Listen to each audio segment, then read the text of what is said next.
Eder. Mac Pallister. È una vicenda che non smette di arricchirsi di ombre e dettagli inquietanti, quella della morte di Liliana Resinovic, la donna scomparsa il 14 dicembre 2021 a Trieste e ritrovata senza vita 22 giorni dopo l'inizio dell'anno nuovo.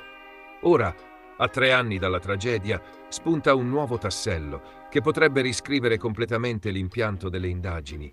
5 hard disk contenenti materiale fotografico e video nascosti per anni dal marito Sebastiano Visintin.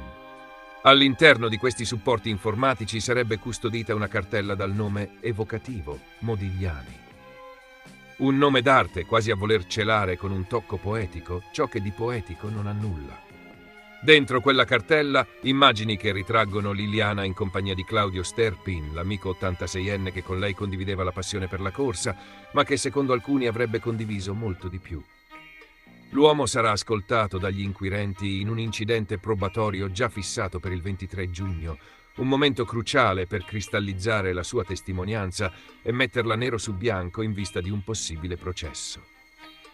Secondo quanto trapelato e reso noto dalla trasmissione Quarto Grado, le immagini nascoste da Visintin avrebbero un potenziale dirompente, perché lascerebbero intravedere un legame profondo e di lunga data tra Liliana e Sterpin.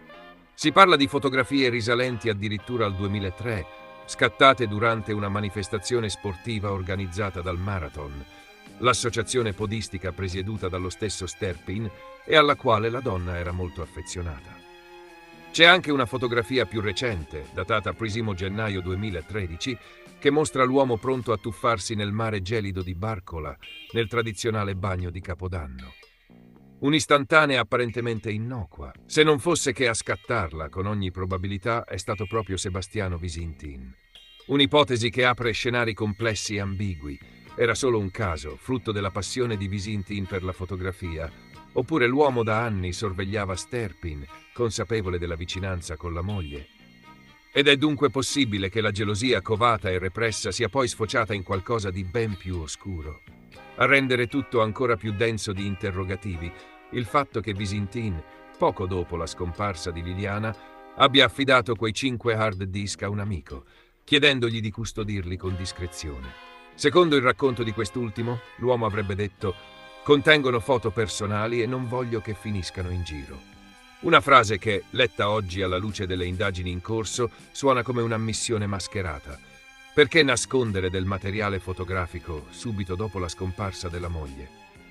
Perché chiedere a un amico di farlo sparire dalla propria disponibilità?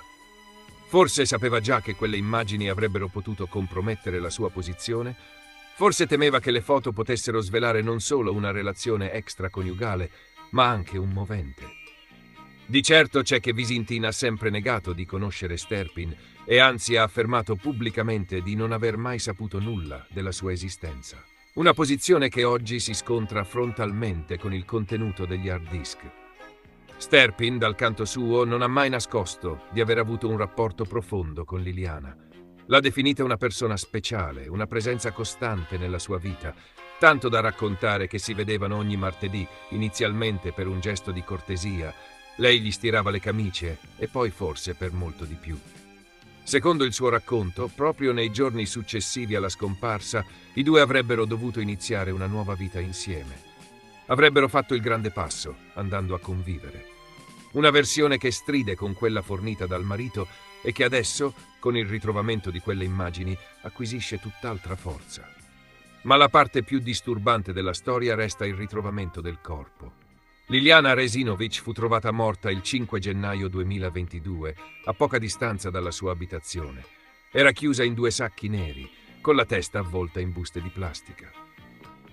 Un dettaglio agghiacciante che inizialmente aveva indirizzato le indagini verso l'ipotesi del suicidio, complici anche alcune valutazioni medico-legali che sembravano supportare questa tesi. Tuttavia la famiglia della donna non ha mai creduto a quella ricostruzione. Ha chiesto e ottenuto una seconda consulenza che ha ribaltato completamente il quadro, parlando di elementi incompatibili con una morte autoinflitta e aprendo le porte alla pista dell'omicidio volontario. È stato proprio questo nuovo accertamento peritale a spingere la Procura di Trieste a riaprire l'indagine, con un solo nome iscritto nel registro degli indagati, quello di Sebastiano Visintin. Oggi, a distanza di anni e a pochi giorni dall'incidente probatorio, l'inchiesta si carica di nuovi elementi. Quella cartella dal titolo artistico Modigliani è come un vaso di Pandora digitale. Appena scostato il coperchio lascia uscire sospetti, emozioni congelate, bugie taciute, connessioni negate. In quella cartella non ci sono solo file informatici. C'è il cuore di una storia intricata che parla di controllo, di amore forse finito, di verità nascoste e che adesso potrebbe esplodere in un'aula di tribunale. Mentre gli inquirenti continuano a passare al setaccio il contenuto dei dispositivi informatici sequestrati, emergono nuovi particolari che sembrano confermare quanto finora solo ipotizzato. Almeno uno dei 5 hard disk consegnati da Sebastiano Visintin custodiva 2 cartelle fotografiche intitolate Bella Vita e Modigliani. Non si tratta di semplici nomi di fantasia, ma di veri e propri archivi visivi, contenenti immagini della moglie Liliana Resinovic insieme a Claudio Sterpin. In alcune di esse l'uomo appare addirittura da solo, immortalato in contesti quotidiani o durante eventi sportivi.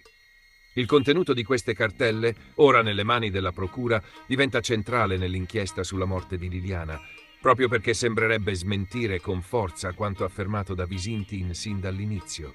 L'uomo aveva sostenuto di conoscere Sterpin solo di vista e di ignorare completamente qualsiasi legame tra lui e la moglie. Eppure, la presenza organizzata di quelle immagini, molte delle quali risalenti a circa 20 anni fa, sembra raccontare un'altra verità. Gli scatti sarebbero stati realizzati durante una manifestazione sportiva promossa dall'associazione Marathon, presieduta dallo stesso Sterpin, che da anni frequentava Liliana per la comune passione per la corsa. In particolare, tra le immagini contenute nella cartella Modigliani ci sarebbe anche una fotografia che ritrae Sterpin durante il tuffo di Capodanno a Barcola, un momento tipico della tradizione triestina. Nulla di eclatante all'apparenza, ma sufficiente a far supporre che Visintin conservasse da tempo materiale fotografico legato al presunto rivale, indipendentemente dalla presenza della moglie negli scatti. Secondo quanto riferito a fanpage.it dall'avvocato di Sterpin, Giuseppe Squitieri, questo aspetto confermerebbe che il marito era perfettamente al corrente della frequentazione tra i due. Squitieri ha spiegato che le 2 cartelle fotografiche, anche se ancora non ufficialmente depositate agli atti, conterrebbero prove evidenti dell'esistenza di una relazione che Visintin avrebbe sempre negato. Lui aveva sempre dichiarato di non sapere niente della storia tra il mio assistito e Lilly, ha detto il legale, ma queste foto dimostrano il contrario. Le indagini sui dispositivi sono ancora in corso, ma ciò che è emerso fino ad ora rafforza quanto Sterpin ha sempre sostenuto, che Visintin sapesse benissimo della relazione e che quella conoscenza fosse ben più concreta di una semplice impressione. Sterpin stesso, secondo quanto riportato dal suo legale, non si sarebbe affatto sorpreso di fronte a queste rivelazioni. La sua posizione è sempre stata ferma. Non solo Liliana lo frequentava da tempo, ma i due stavano per intraprendere una nuova vita insieme. Il 23 giugno l'uomo sarà ascoltato in sede di incidente probatorio per rispondere su quanto accadde il giorno della scomparsa della donna, il 14 dicembre 2021, e sui loro ultimi contatti. La sua versione, già rilasciata agli investigatori, potrebbe ora essere rafforzata da quegli elementi fotografici che, se confermati, getterebbero un'ombra definitiva sulla ricostruzione fornita da Visintin. Un nuovo sviluppo scuote l'inchiesta sull'omicidio di Stefania Camboni, la donna uccisa nella sua villetta a Fregene nella notte tra il 14 e il 15 maggio. Oltre alla nuora Giada Crescenzi, già arrestata e indagata per omicidio volontario aggravato e abuso di ospitalità, ora anche il figlio della vittima, Francesco Violoni, è stato formalmente iscritto nel registro degli indagati. La Procura di Civitavecchia ha ritenuto necessario approfondire il suo ruolo alla luce del ritrovamento di alcuni oggetti chiave: un coltello da cucina compatibile con le ferite inferte, una maglietta insanguinata e il cellulare di Stefania, rinvenuti in un terreno nelle vicinanze dell'abitazione della donna, circa 40 giorni dopo il delitto. Secondo quanto riferito dal legale della famiglia Camboni, l'avvocato Massimiliano Gabrielli, l'iscrizione di Francesco Violoni è da considerarsi un atto dovuto, necessario per poter procedere agli accertamenti tecnici irripetibili. L'uomo è stato infatti sottoposto a prelievi di DNA e impronte digitali che verranno confrontati con i reperti ritrovati. La sua posizione non è al momento centrale, ma gli inquirenti vogliono escludere ogni possibile collegamento diretto o indiretto nel delitto. Si tratta di una prassi cautelativa, utile a chiarire eventuali contatti tra il figlio della vittima e gli oggetti ritrovati. Il materiale repertato nel terreno rappresenta, secondo gli investigatori, una svolta di eccezionale rilevanza. Il coltello è compatibile con le oltre 20 coltellate inflitte alla vittima. La maglietta insanguinata e il cellulare della donna erano spariti nel nulla dal momento del delitto e la loro ricomparsa ha permesso di riaprire l'attenzione su dinamiche ancora tutte da chiarire. Le immagini di questi reperti sono state diffuse su autorizzazione della procura, proprio per sottolinearne l'importanza probatoria. È evidente che chi ha occultato questi oggetti conosceva bene l'ambiente e i dettagli del delitto. Nel frattempo sono stati fissati nuovi accertamenti tecnici. Il 23 giugno è prevista un'ispezione accurata della villetta di Fregene, alla presenza dei consulenti nominati dalla famiglia Camboni, tra cui figura anche l'ex comandante del RIS, il generale Luciano Garofano. Il giorno successivo, il 24 giugno, verranno eseguite le analisi su DNA e impronte, sia sugli oggetti ritrovati nel terreno che sulle superfici della casa. L'obiettivo è verificare eventuali corrispondenze biologiche o impronte compatibili con i soggetti coinvolti nell'indagine. La principale indagata resta Giada Crescenzi, trentenne, nuora della vittima. Secondo l'accusa, la giovane donna avrebbe ucciso Stefania Camboni con violenza inaudita nella casa in cui abitava con lei, approfittando del rapporto di convivenza. Il movente, ancora da definire con precisione, ruoterebbe attorno a tensioni familiari, forse economiche, e ad attriti mai sanati. L'arresto della giovane era arrivato a poche ore dal ritrovamento del cadavere, sulla base di elementi che ora si arricchiscono dai nuovi riscontri emersi dagli accertamenti tecnici. La vicenda si complica dunque con l'aggiunta del figlio della vittima nel registro degli indagati, anche se la sua posizione al momento appare marginale. Saranno le analisi biologiche e l'esito degli accertamenti dei prossimi giorni a stabilire se il suo coinvolgimento sia solo formale o se esistano elementi più concreti a suo carico. In un contesto familiare carico di tensioni, la procura continua a scavare nel passato e nei dettagli di una sera che ha cambiato per sempre il volto di una famiglia. È finita con il sangue l'ennesima faida maturata tra le strade di Avola, nel Siracusano, dove la polizia ha fermato 2 uomini, padre e figlio, rispettivamente di 57 e 26 anni, accusati dell'omicidio di Paolo Zuppardo, 48 anni, già noto alle forze dell'ordine per vicende legate alla criminalità organizzata. Il delitto è avvenuto al culmine di un agguato culminato con colpi di pistola e una colluttazione violenta che ha causato ferite gravissime alla vittima, deceduta poco dopo il ricovero all'ospedale di Avola.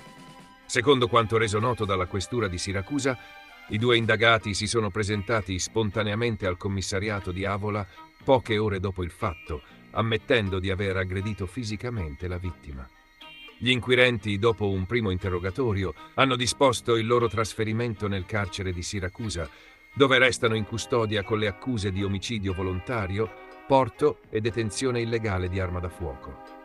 L'arma utilizzata durante l'aggressione, una pistola clandestina, è stata individuata e sequestrata dalla polizia, elemento che aggrava ulteriormente il quadro accusatorio nei loro confronti.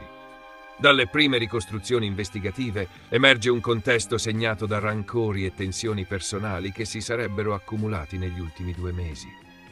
Le motivazioni del gesto, secondo la versione preliminare raccolta dagli investigatori, sarebbero da ricondurre a vecchi dissapori e litigi tra le parti, un'escalation di astio personale culminata nella tragedia. Il confronto letale è iniziato nel cuore del paese. I 2 avrebbero incrociato casualmente Zuppardo per strada, dando il via a un inseguimento a bordo delle rispettive automobili. La scena si è trasformata rapidamente in una caccia urbana tra le vie di Avola, fino a quando l'auto della vittima è stata speronata. A quel punto, secondo quanto riferito dalla questura, i 3 uomini sono scesi dai veicoli e hanno dato vita a una colluttazione estremamente violenta. Sarebbe stato uno dei 2 indagati a sferrare i colpi decisivi, utilizzando anche il calcio della pistola, risultata poi detenuta illegalmente, per colpire Zuppardo alla testa. Il 48enne è stato soccorso e trasportato d'urgenza in ospedale, dove però è spirato in nottata a causa delle gravissime lesioni riportate. A gettare luce sul profilo della vittima è stato il giornalista Paolo Borrometi, che in un intervento ha ricordato come Zuppardo non fosse affatto un volto nuovo nell'ambito delle cronache giudiziarie. Era già stato condannato per minacce di morte nei miei confronti, ha dichiarato Borrometi, e si trovava imputato in un altro processo, aperto in seguito ad alcuni articoli che denunciavano le sue attività criminali. Parole dure, che non lasciano spazio a zone grigie. Borrometi ha poi evidenziato il rischio di sottovalutare il radicamento delle mafie nei territori. Il problema, ha aggiunto, è il senso di impunità che molti di loro continuano ad avere. Un fenomeno sociale gravissimo che va denunciato apertamente. No, le mafie non sono state sconfitte. Dobbiamo avere il coraggio di dirlo senza aspettare il prossimo omicidio. Perché chi delinque, come dimostra la fine di Zuppardo, finisce sempre male. E questo messaggio va trasmesso soprattutto ai più giovani. Intanto le indagini proseguono serrate. La squadra mobile di Siracusa e il commissariato di Avola stanno cercando di ricostruire nel dettaglio le dinamiche dell'aggressione e di accertare se dietro l'agguato si celino ulteriori motivi, magari legati ad affari illeciti, contesti familiari o regolamenti di conti. Gli investigatori non escludono che quanto accaduto possa inserirsi in un più ampio contesto di tensioni e rivalità all'interno dell'ambiente criminale locale. L'omicidio di Paolo Zuppardo, insomma, sembra non essere il frutto di un raptus improvviso, ma l'epilogo tragico di una vicenda torbida e annunciata, in una terra dove troppo spesso la violenza si sostituisce alla giustizia e dove le pistole continuano a parlare prima della legge. Ehi, non dimenticare di iscriverti a questo canale.